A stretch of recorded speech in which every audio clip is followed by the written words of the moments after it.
What's going on, family? This is Scrapbook Boxing, Museum of the Forgotten Fisticuffs series. We're going to continue with my top 10 greatest fighters of all times. I have Muhammad Ali ranked number 5 of the greatest boxers in all of history. He was from Louisville, Kentucky. He was known as the Louisville Lip. He was born January 17, 1942. He stood 6 foot 3 inches. He was a heavyweight, and he was managed by Herbert Muhammad and trained by Angelo Dundee. And I hesitate to say Angelo Dundee because he was more of a cheerleader and a motivator, but he gave him guidance and he gave him wisdom. He had connections, so he played a very important role in Muhammad Ali's career.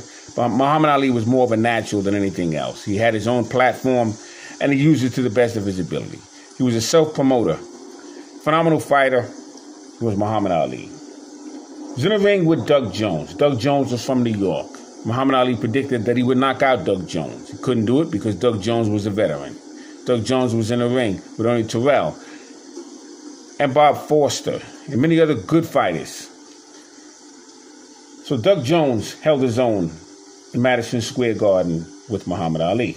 Now, Ali was also in a ring with Archie Moore. They called Archie Moore Ancient Archie, the old mongoose.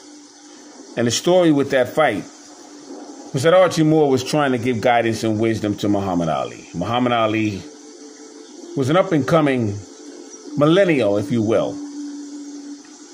And he didn't want to hear any of the old Southern traditional ways of disciplining a young man. So Ali rejected Archie Moore's ways. Archie Moore wanted Muhammad Ali to sweep the floor. And Ali said, I didn't come here for that. Archie Moore said, you'll do what I tell you because I'm trying to help you understand what discipline is. Muhammad Ali said, I'm not doing it. And Archie Moore said, you'll do what I tell you to do. Muhammad Ali said, you're old enough to be my granddaddy. And Archie Moore threw the broom down and said, let's have it. Someone stepped in and said, no, let's make a fight out of it. Ali was more than 4, and the rest is history. Archie Moore, and I will be talking about him next. But he was a character within himself. So these men would get it on, and Muhammad Ali would knock out Archie Moore in 4 rounds. He was in a ring with Henry Cooper, 2 different occasions. He was dropped with a left hook in England. But he was able to prevail and continue with the fight, and that showed me a lot about Muhammad Ali's discipline, his recuperative powers, and his heart, and his intelligence as well. As a matter of fact, when Muhammad Ali got up off the floor and he came to his corner, Angelo then cut the gloves. He gave Muhammad Ali some time because he was a little agitated, never experienced anything like that before. So that's where Angelo Dundee's experience came in. Muhammad Ali was also in the ring with Charlie Powell. Played for the San Francisco 49ers. He was a football player. They say he was one of the greatest athletes in boxing history, but in sports history as well. Ali was also in the ring with Charles Sonny Liston on 2 separate occasions, 1964 and 1965. As a matter of fact, that's when he became the heavyweight champion of the world. He went to Sonny Liston's house with a bus. He was heckling him, followed him all over the training camp. He wanted that fight. He got it, made the best of it. And Angelo Dundee kicked in once again. When Muhammad Ali had gotten some liniment in his eyes, Ali kind of depended on Angelo Dundee at that time. He said, take the gloves off. I want to prove that there's some dirtiness going on. Angelo Dundee tried to get the substance out of his eyes, and he pushed him back into the ring when the bell rang and told him to run. And Ali continued. He actually fought better in that condition than he did before that had happened. So Ali once again showed me what kind of fighter he really was. He was in the ring with Jimmy Ellis. Jimmy Ellis was a sparring partner, and he was also a stablemate. He was also from Louisville, Kentucky. And Ali couldn't understand how Jimmy Ellis would get an opportunity over him. because he said, I'm beating this guy up in the gym every day. And he would become champion because he participated in a tournament and he would defeat Jerry Quarry and he would win the WBA heavyweight championship belt. Ali was basically held hostage from his title because he refused to go into the Vietnam War because of religious beliefs. And the government didn't appreciate that, so they stripped him of his title. And Jimmy Ellis would go on and face Smoking Joe Frazier, who fought Buster Masters outside of a tournament. He became the WBC champion, and he would collide with Jimmy Ellis in New York's Madison Square Garden. He would knock him out with a bodacious left hook. My God, 4th round. Then he would defeat him in the 9th round. Fought him twice. But Jimmy Ellis would become the heavyweight champion of the world. Amazing. Muhammad Ali was in the ring with Cody Jones and Floyd Patterson. Floyd Patterson was known as the Rabbit, according to Muhammad Ali. He would walk into Floyd Patterson's camp holding carrots and lettuce. And Floyd Patterson had an injured back, and he couldn't finish the first fight with Muhammad Ali. He fought twice because of the excuses that was coming out of the custom model camp. Ali would give Floyd Patterson a second opportunity, and he would prove once again that he was a better fighter than Floyd Patterson. Floyd Patterson was known for having a peekaboo style. And he had both hands up, bobbing and weaving. But Ali knew exactly how to handle a Floyd Patterson. Floyd Patterson was too short, too light, and he couldn't take a heavyweight's punch. But he had the heart of a lion. He came from the 1952 Helsinki Games. He was an Olympic gold medalist and would pass the tradition down to Muhammad Ali. He would lose his heavyweight championship belt to Charles Sonny Liston, who starched in the first round. He would offer a rematch, and he would starch a second time in the first round. So Floyd Patterson was a very good fighter. He just wasn't really a heavyweight, and that's what his problem was. But he was an opponent of Muhammad Ali. Now, back with Charles Sonny Liston, because I don't want to undermine this fight. Muhammad Ali became 22 years old when he defeated Charles Sonny Liston, Miami Beach, Florida. And Sonny Liston, before he lost to Muhammad Ali, he was running through all his opponents. Had one of the greatest, most powerful jabs in the business. And it was said that his jab was like a punch. And Muhammad Ali would dance around Sonny Liston. He predicted the 8th round originally. And then he went down to the 7th round. Then he went back up to the 8th round as far as his predictions were concerned. And Ali showed and displayed one of the greatest boxing master jabs in the business. He moved that jab up and down, short and long, fast and slow. And he moved from side to side, but in a circular rotation.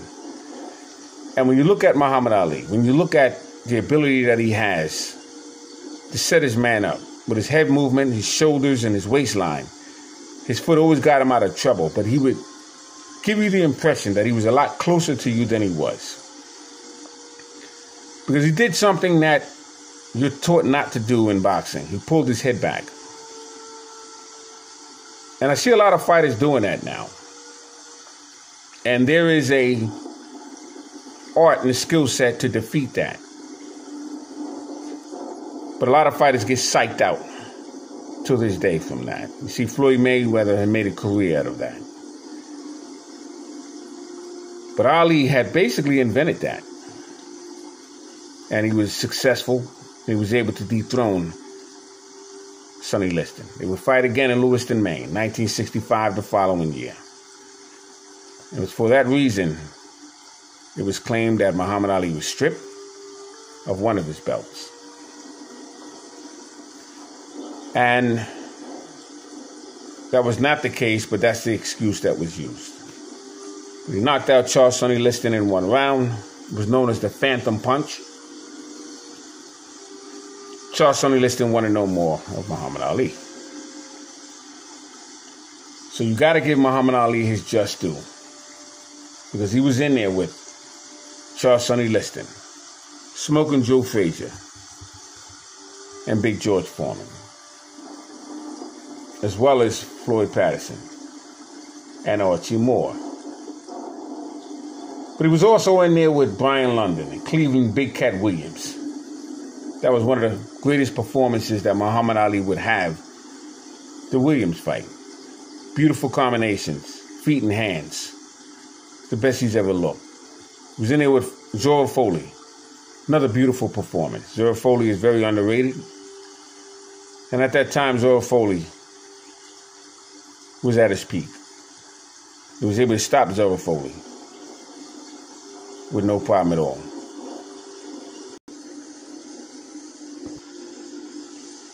Ali was in the ring with Ernie Terrell. He's related to Tammy Terrell, famous singer. And Ernie Terrell knew Muhammad Ali as Cassius Clay in the amateurs. And he refused to change his name to Muhammad Ali. He continued to call him Cassius Clay.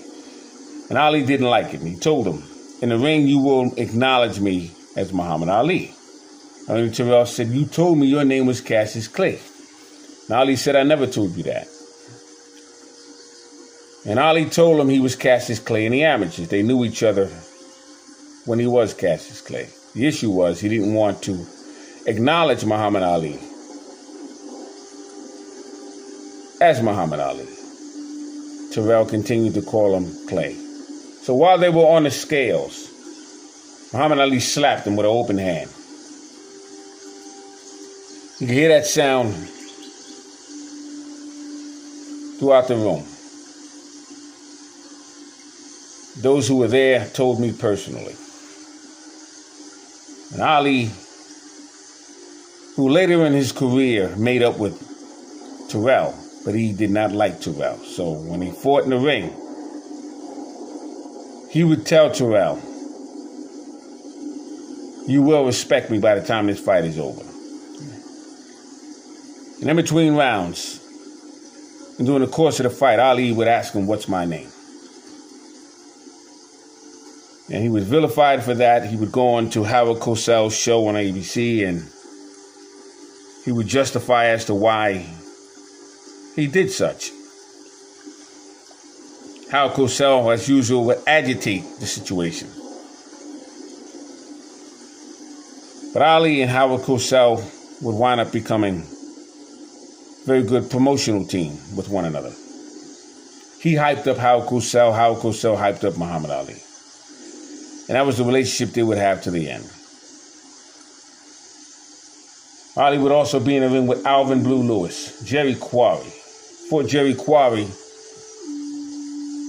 2 different occasions. Knocked him out in the 3rd round. But he fought him in Atlanta. Because Ali had faced Ringo Bonavena and Jerry Quarry before he fought Joe Frazier March 8th, 1971. And Quarry just couldn't go over the top. Came close. He was in there with Joe Frazier and Jimmy Ellis and Ali, George Foreman. But he just couldn't go over the top. Muhammad Ali would also be in there with George Chuvalo. He was a Canadian heavyweight. Very underestimated, underrated fighter. He was in there with Ken Norton 3 times. 1976, most observers felt that Ken Norton had defeated Ali. Ali fought from the 2nd round on with a broken jaw. But he outlasted Ken Norton. And he was given a victory. He was in there with Ron Lyle and Big George Foreman. The George Foreman fight, Rumble in the Jungle, 1974. Ali was the first fighter to regain his heavyweight championship belt after Floyd Patterson did it when he would defeat Ingemar Johansson.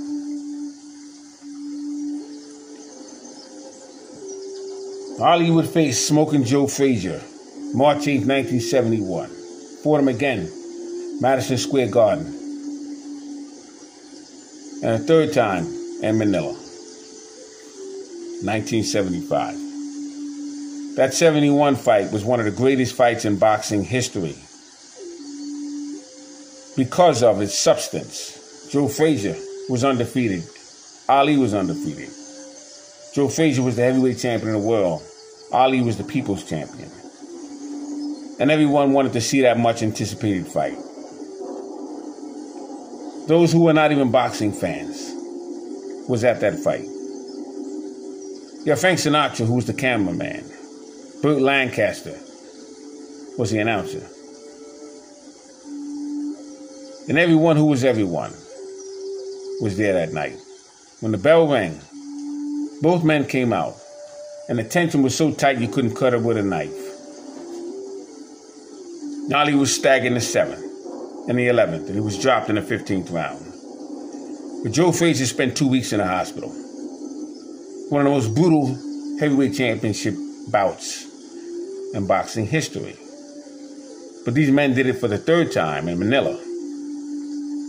Neither man can breathe. They spent themselves. And Ali, right before Joe Frazier, did not come out before they stopped the fight. He told Angelo Dundee and Dr. Freddie Pacheco, this is the closest thing to death. Said he couldn't breathe. Both men's gloves were waterlogged. They had exhausted themselves. It was the most horrifying fight to watch, but yet it was beautiful in essence. And Ali showed once again what kind of a fighter, what kind of a man he was. Joe Frazier refused to quit. And you had Eddie Futch, Georgie Benton, say no more. He had a hematoma over his left eye. It was almost part of his brain was in his eye. There was no way in the world they would allow a man like Joe Frazier, who was a family man, to come out for that final round. Joe Frazier, Muhammad Ali, Joe Frazier. Their name is synced forever. R.I.P. to both men. Had the pleasure of meeting both of them. Was in a ring with Larry Holmes and then Trevor Berbick. Fought Holmes in 80 and Berbick in 81. Larry Holmes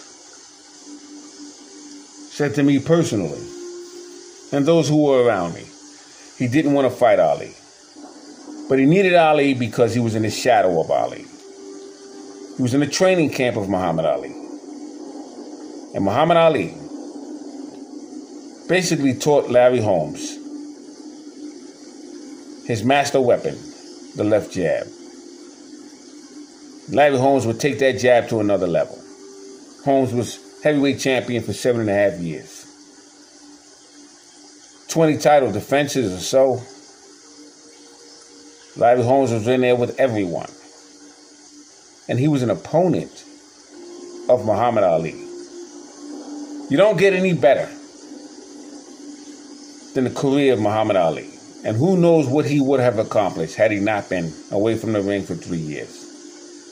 The government has done a job on Muhammad Ali and Joe Louis, who's also in my top 10. I want to shout out Muhammad Ali, one of the greatest fighters in boxing history. He meant that much to so many people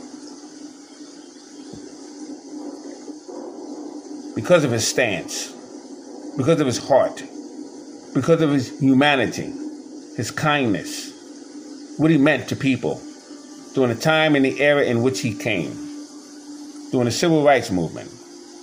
He represented the country, bringing home a gold medal. And he was taken advantage of.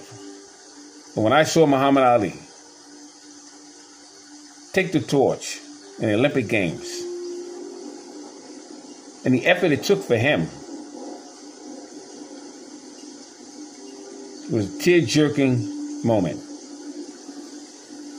But Ali is very underrated, underestimated, and unappreciated.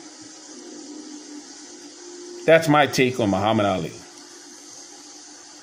He's rated number 5, an all-time ranking list, in my book. Salute, champ.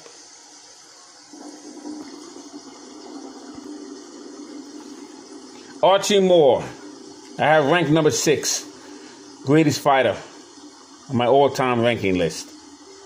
He was known as the Old Mongoose, born December 16th, 1916, died December 9th, 1998. He was 81 years of age at the time of his death. No one really knows the true age of Archie Moore. They don't know his real birth. They don't know his real age.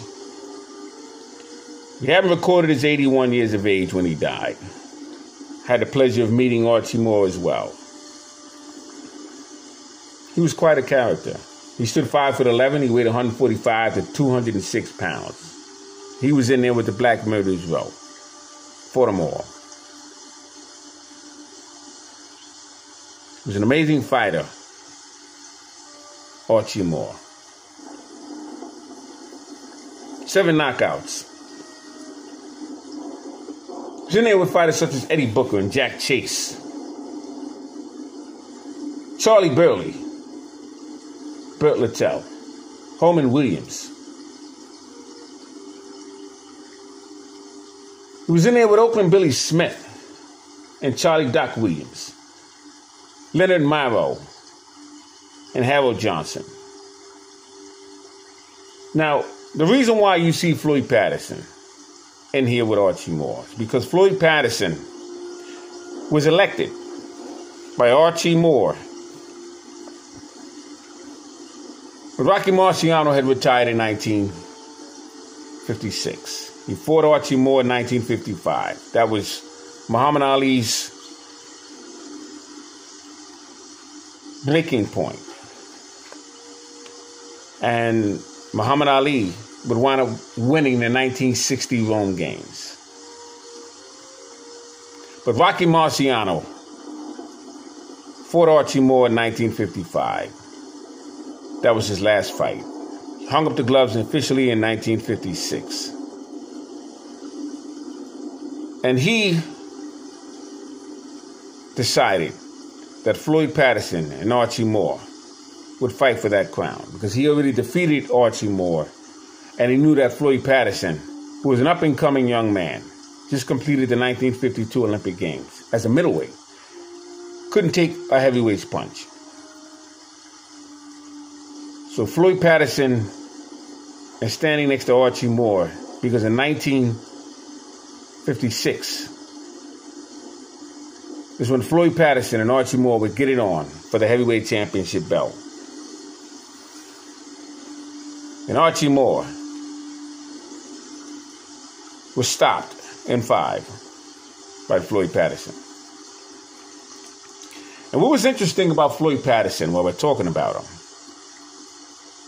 he took the heavyweight championship belt in an elimination match with Archie Moore, stopping him in 5.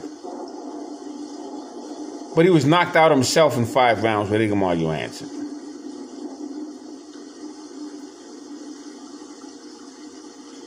And he would knock out Ingemar Johansson in 5 rounds. Incredible, incredible, incredible. So Archie Moore, one of the greatest fighters in boxing history. Like I said, he was in the ring with Harold Johnson. Harold Johnson became light heavyweight champion. He faced Archie Moore 6 times. And Archie Moore would win 5. Howard Johnson would win 1.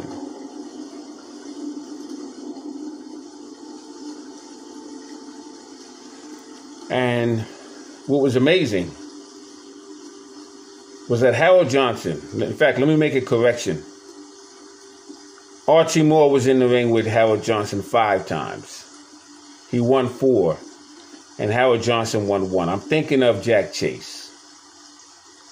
He fought Jack Chase 6 times, won 5 and lost 1. But we're talking about Howard Johnson. Howard Johnson had a father by the name of Phil Johnson.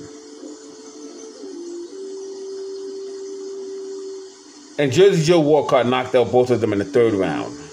And he knocked them out the exact same way. Now, it was said that Phil Johnson had a bad back.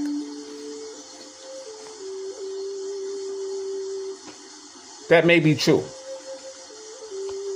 As Floyd Patterson was to have said to have a bad back when he fought Ali. Bottom line, he was knocked out. So that's the distinction. Howard Johnson and Phil Johnson was both knocked out in the 3rd round by Jersey Joe Walcott. But Archie Moore would face Howard Johnson 5 times, win 4, and lose 1. Archie Moore was also in the ring with Nino Valdez and Dale Hall, Tony Anthony, Muhammad Ali, Willie Pastrano, Carl Bobo Olsen, Lloyd Marshall, Yolande Pape, Jimmy Slade, Eddie Cotton, Bob Baker, Alabama Kid, Clarence Henry, Coco Kid, Buddy Walker, Albert Lovett. What a resume. 130 knockouts. How can you not have Archie Moore in your top 10 greatest fighters of all times? Salute to Archie Moore, Old Mongoose, one of the greatest fighters of all times. When Moore faced Bob Satterfield, who, in my opinion, one of the most devastating punches of all times. He was truly a light heavyweight, but he took on all the heavyweights of his time. He was in a ring with Jake LaMotta and Marcel Cerdan. But he could punch. Bob Satterfield could punch. He sparred with Cerdan many times in many rounds. But when he was in a ring with Jake LaMotta, and Jake LaMotta took his punch, that told me the type of fighters they were in that time. Bob Satterfield was in a ring with Bob Baker.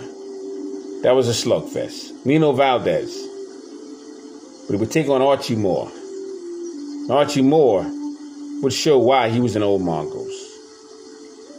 He knew every trick of the book. And Archie Moore would have wars with Yvonne Durrell, a fisherman from Canada. Fought him twice. And both fights were amazing, but the first fight was unbelievable. Both men were knocked down several times. But Archie Moore would stand up and hold his hand in victory. Archie Moore was in the ring with Booker Beckworth. Booker Beckworth from Chicago. Very underrated fighter. He could punch. Moore would find himself in the ring with Lem Franklin. Another underrated fighter. Amazing career Archie Moore would have. R.I.P. and salute to the old mongoose, Archie Moore. This is a conclusion of video 4 of my top ranking system. Look out for video 5. Thanks for your time. Scrapbook Boxing, Museum of the Forgotten Fisticuffs series. All great fights and all great fighters would never be forgotten on my channel. Salute to my viewers. Peace.